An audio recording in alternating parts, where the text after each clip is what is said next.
Hi everyone, so cheers for checking in. Yes, we're going to be looking at another upgrade for the Cougar 2 Works slash Cougar Classic.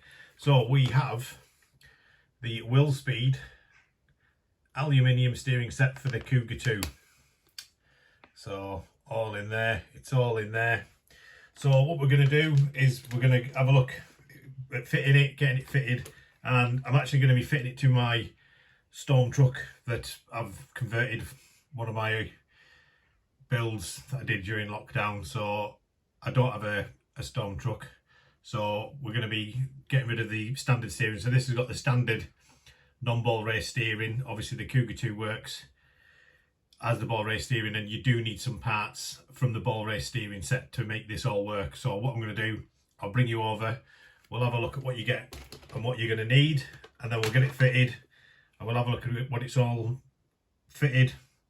And then, like I say, this is going to get run, so if this video gets out on time, it's going to be about the 11th or the 12th, on the 13th of this month.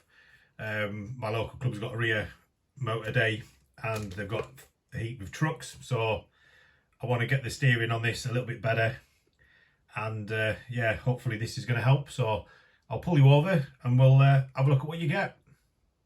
Right, so we'll get this out, we'll have a look at what we get, and there isn't a massive amount in here, to be honest, but make sure that's all out. So you get, might be a little bit hard to see, but there's two little washers in there. You get your full bearings, your steering arms and your steering lever. So it's all alloy. It's the 7000 grade alloy, and this makes it fully ball race. So obviously your Cougar is ball raced through that point there. This now adds the ball races on there, so it should make the steering a little bit more rigid, and it is dead simple to put together. So once you get your steering set up, I can't remember which way the arm goes, so that goes back. So it's just a case of getting one of the included screws, put on a washer, sorry, a bearing, and then don't forget the little washer that goes in the middle, so it doesn't go on the top or the bottom, it goes in between the two bearings. So with your little washer on, that will sit in there, and your next bearing drops on, and then that will sit on. And these, it's probably not going to show, but it's not flat, it's just slightly raised up, so basically the bearing isn't going to be sticking down onto it, getting stuck. So I would say that even with that nipped up, yeah, that is completely free. So we shall just repeat that for the other side. Get the little washer on.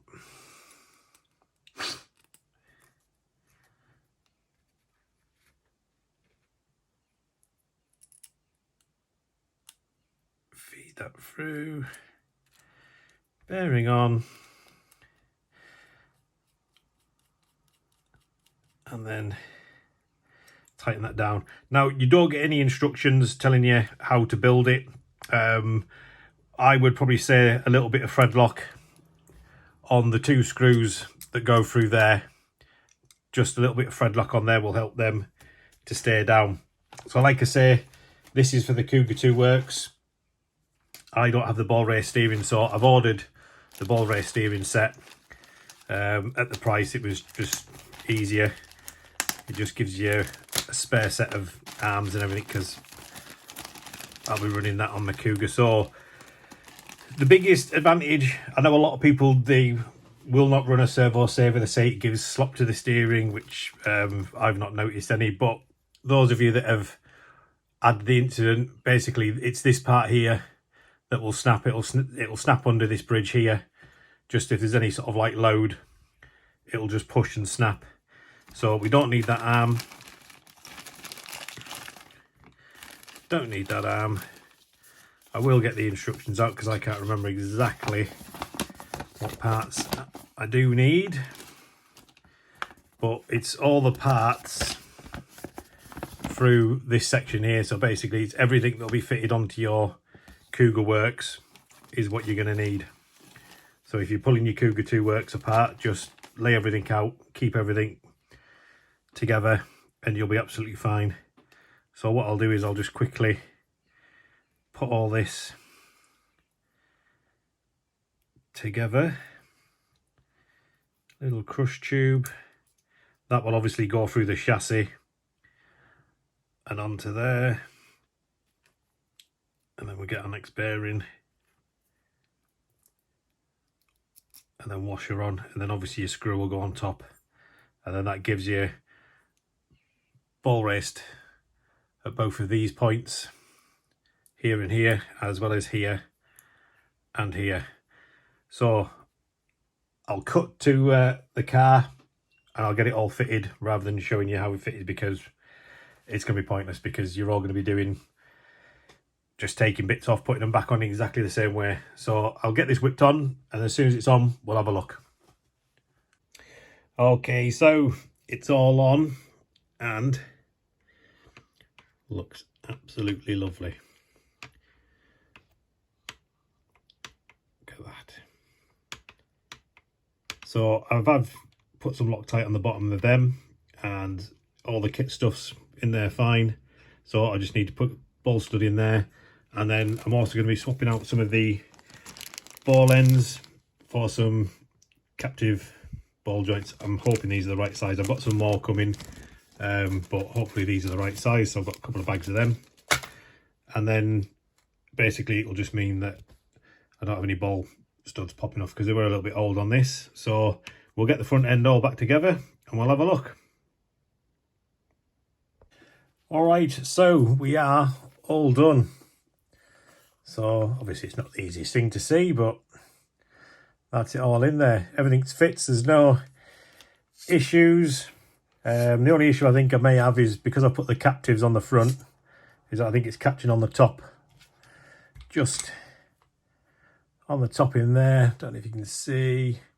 So I'll either have to just take a file to that and just take a little notch out to let it go through, or just revert back to the other ball stud. But ideally I want to leave these on, so I'll probably just take a little bit of that off. But yeah, so we've got the captives on, so they won't be popping off. Obviously the rear, I've no captives on the rear, but I don't think it's going to be necessary. I do have them if they do need to go on. But that's it. So that's how it all goes together. Nice and easy. Great little upgrade. And there is like